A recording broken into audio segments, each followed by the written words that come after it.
The international break has arrived with Arsenal still top of the Premier League. The Emirates Stadium is set to be busy, so today we'll find out why the likes of Vinicius Jr. have been spotted at Arsenal's training ground, as well as getting a massive update on the title race. We'll break down the latest change in Arsenal's fixtures, as well as revealing which players are set to be available in our return game against Tottenham.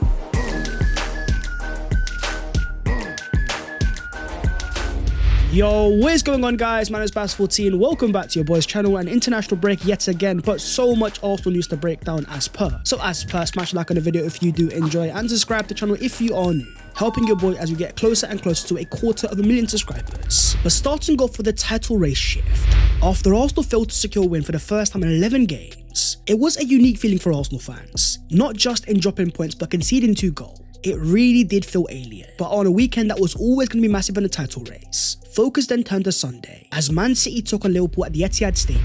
As Pep Guardiola took charge of his 1000th game, Man City were resounding winners. 3-0 completely smashing Liverpool, with Liverpool now all the way down in 8th place in the Premier League. As Arne Slot said before the game on consistency, yes, we are very consistent, but the thing is we are very consistently losing. And let's just say Arne Slot is not lying. After a defeat against City, Liverpool have now lost 40% of their games since exiting the Champions League last season. All the way back to the game against PSG, Liverpool's form has been horrific. Entering 2025-26 as major favourites, over £500 million spent, with £100 million of Florian Havertz or over 100 on Alexander Isak. When you have that level of forward quality, Liverpool are always going to be dangerous. But in a title race where Arsenal have taken charge, barely conceding any goal, while also being very promising going forward, the more that you look at it, the more that you start to realise this may just be a 2-horse race between Mikel Arteta's Arsenal and Pep Guardiola's Manchester City. After a perfect week for Pep, with 3 wins out of 3, beating Bournemouth, Borussia Dortmund and Liverpool. But when you look at the game's XG, City had 1.67 and Liverpool 1.4, with a major factor of City's XG of course being their penalty.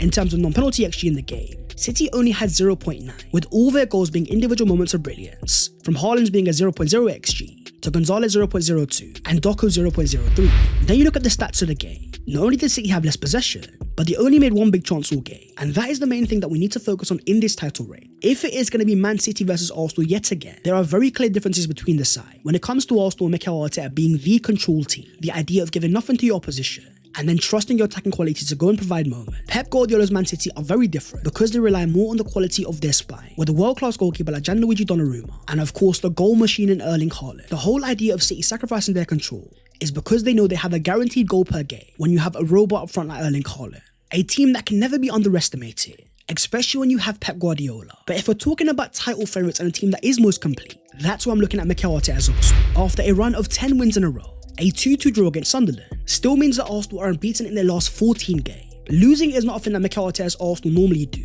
Even when you go back to 2024-25, throughout the entire injury crisis, and Arsenal falling short of Liverpool, we only lost a total of 4 games, which was a better number than the 5 games of 2023-24. Mikel Arteta has built an Arsenal side that rarely loses games of football, but where last year the fine margins of course led to so many draws, this year Arsenal have only had 2. But after seeing Gabriel's face after Sunderland got their equaliser, you could sense the level of frustration in the Arsenal player. The idea that you were so close to making it 11 out of 11, riding through the injuries and still finding a way.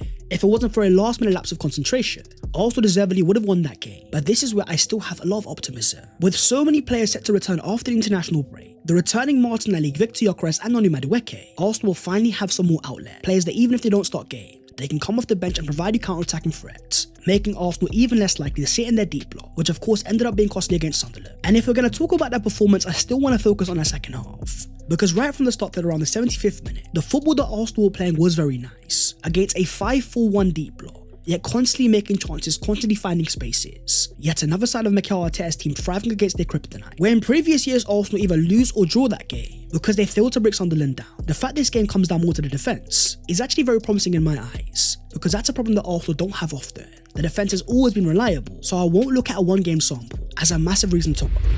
As Mikel Arteta said after the game, at the moment it feels like we lost 2 because it was so late, and then the big chance that we had at the end to win it. But it is what it is. We have to continue to improve, recognise what we've done in the last period, and internationally, as Arsenal still sit top of the Premier League on a total of 26 points, 4 clear of second place Man City. Where that's very important is when you compare it to the last international break, where Arsenal of course went into it only a 3-point lead. Now Arsenal have extended that to 4, with all the context behind that as well. The players that we've been missing, the players that we've even lost. I don't see any major reason to worry. In fact, it's the opening day of the season, where Arsenal of course beat Man United at Old Trafford, but lost the game on XG. Arsenal have not lost a single game since on the expected goals. It is just a metric and it is just numbers, but there's a reason why Arsenal still sit top of the Premier League, so far a level above the rest. But if we're talking about other teams that could be a threat to Arsenal, I also want to focus on Enzo Maresca's Chelsea. After smashing Wolves 3-0 at Stamford Bridge, for a period moving up to second, a total of 6 points behind Arsenal.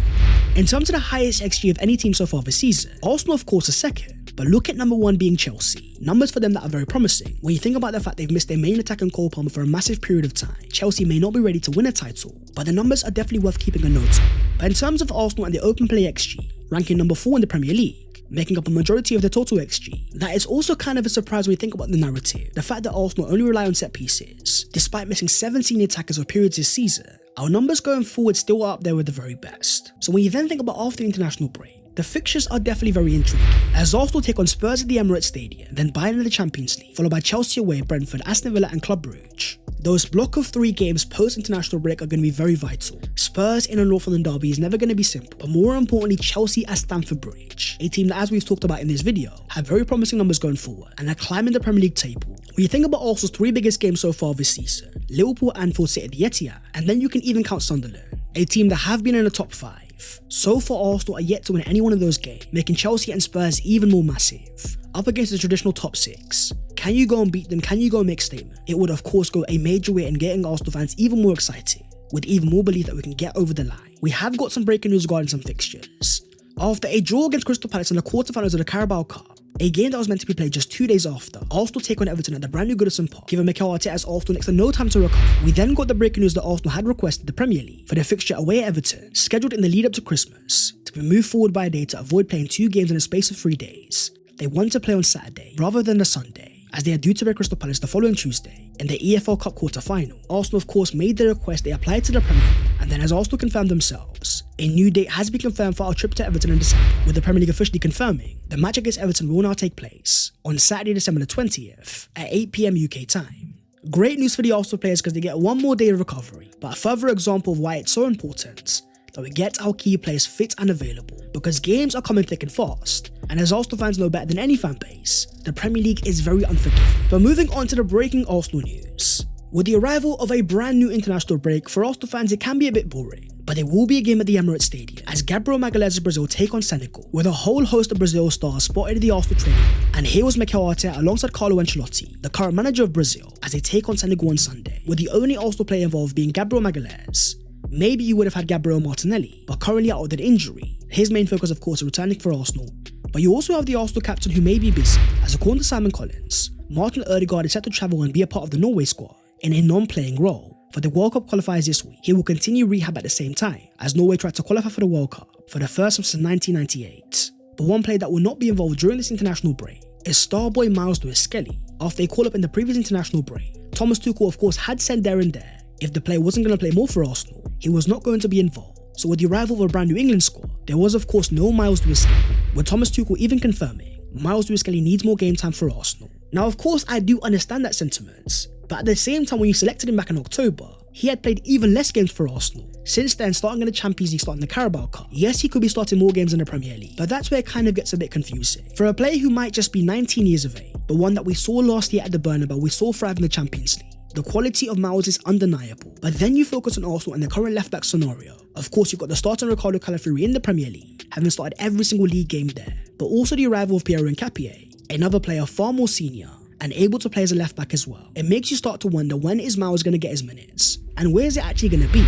As now according to Sky Sports News, a number of Premier League clubs are monitoring Lewis-Skelly's situation, but Arsenal are not looking to sell any players in January. Having seen him thrive in the Champions League, games against Olympiacos and Atletico Madrid, you start to unfortunately wonder if he's not a starter at Arsenal. Both our left-backs are players in the peak of their powers. Where is Lewis-Skelly going to get his minutes? And are there going to be teams that are going to make offers because they see a star quality player that has sat on the Arsenal bench? But in terms of Mikel Arteta, of course, his focus is completely elsewhere, confirming after the game against Sunderland, we need to get players back because we are missing 7 players in the front line for the last 2 months. Big credit to the team for what they have done as well. because top of the league we may be, but watching that game against Sunderland and looking at the Arsenal bench, seeing the only attacking options being Ethan Waneri, Max Alman and Harriman Anus, the return of the Arsenal attackers is going to be vital. A bit like how you had the Avengers assemble, the Arsenal attackers are on their way back, with John Cross confirming Kai Havertz accelerated his recovery process and is anticipated to return to action within the next month. For a player that scored 15 goals for Arsenal last season, despite missing a major part with a hamstring injury, for all the talk of Havertz not being a clinical striker, he was still on course for a 20-goal season in all competitions.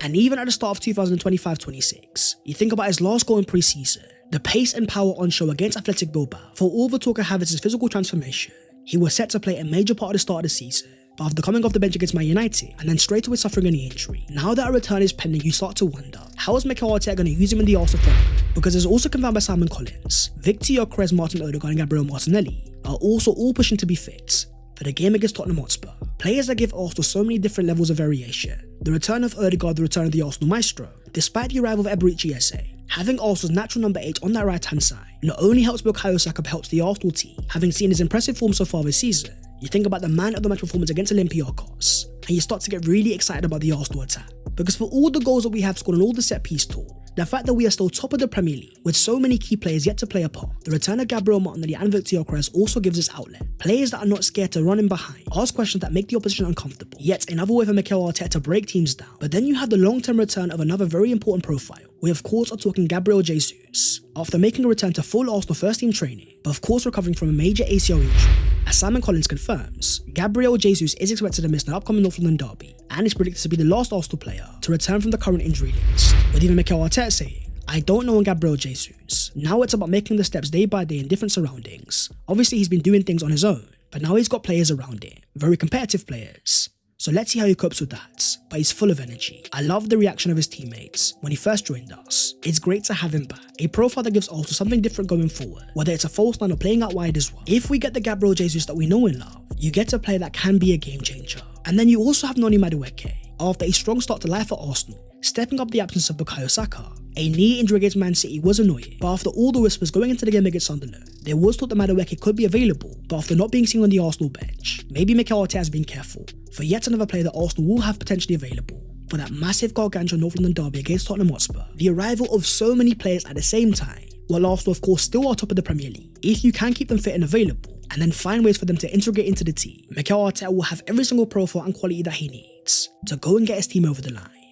But that is the video there and there, so hopefully you guys have enjoyed. If you have, don't forget to smash a like and also subscribe to the channel if you are new. If you want to follow your boy on all of the social medias, and the links are down below in the description. But that was all of your latest Arsenal news today, and of course there is another international break, but Arsenal always have news that is happening, and that's why your boy is always going to be here to break it down for you guys. So my friends, I'll see you next time, take care and in a bit.